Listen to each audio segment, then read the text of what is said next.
talking next, obviously, from the point of view of the legislation, looking at things like police powers. We're going to talk about enforcement separately, but actually looking at police powers itself at the moment. What police powers exist at the moment in terms of an officer coming into contact with a drone hobbyist? So there's legislation that's recently come in under the Air Navigation Order, Atmobile, which gives the officer the power to physically request the operator to land the aircraft. From there, obviously, conversation is going to be had. It might be to identify potential issues or complaints that come through. So, it's important that obviously, if you are approached by the police, that you find an opportunity to land the aircraft safely as soon as practicable. So that conversation can be had. There's obviously powers there to seize drones as part of an investigation, because, like with anything in policing, we can't just assume that what we get told, in public is the fact. Honest gov, yeah. Yeah, and obviously you've got 25 years in, you look it, I've got 16. And to be fair, it's, we don't get the true accounts on a daily basis. So, without treating everybody the same with that sort of attitude, if you like, we've got to be on our guard. Yes. We're not always going to get that information. No, exactly. So, yeah, there's obviously powers there to assist the police. Okay. But also to make sure the airspace is. So the kind of circumstances where an officer could take my drone, what sort of level would they need to reach in terms of suspicion and that type of thing for them to be able to say, I'm taking your drone away with me today for XYZ investigation? All depends on what you've been doing with your drone.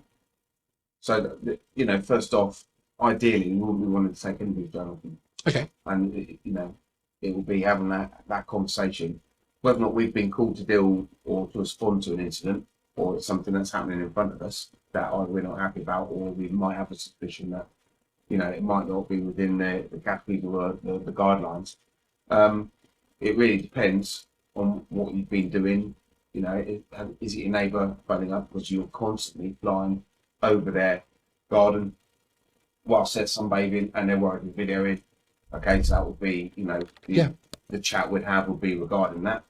But then is it, if you've been flying too close to, rail lines or anything like that. So it all depends on what you're doing. And the idea, we've now got the power to ask you to bring the drone down in order for us to then have that conversation. And so the refreshed powers, the new powers that came in, they were more about making it sounds like anyway. They were more about filling some of the holes in terms of drones from the point of view of actually having that power to say, I really need you to land that drone now. Whereas before, I suppose technically they could have carried on flying. I'm not going to land it. So legislation comes in to fill a void, if you like.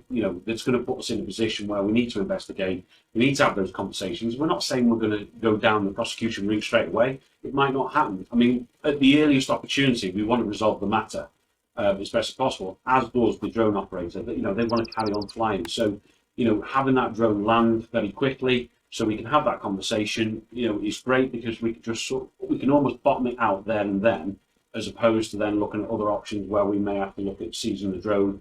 So, again, it's about having an adult conversation with the police and having an understanding of what it is you're being asked, what the circumstances are, and almost negating any offences or allegations that might come in. What you got to remember is, for police, the minute you start seizing stuff, you've got to book it in.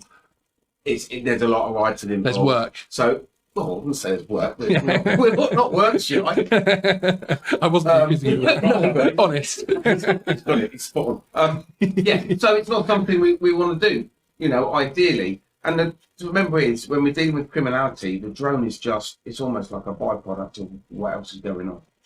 You investigate crime to do with a car, to do with a knife, to do with a balaclava, to do with this, to that. Your drone is the same. It's not, we're not always focusing on, and really the first thing we want to focus on, if there is any, serious criminality, then that's where we want to be looking. If we're just chatting to someone about how they're flying, then that's different. But it's, really, if you want to start seizing stuff, it's probably as part of an investigation, maybe for something else.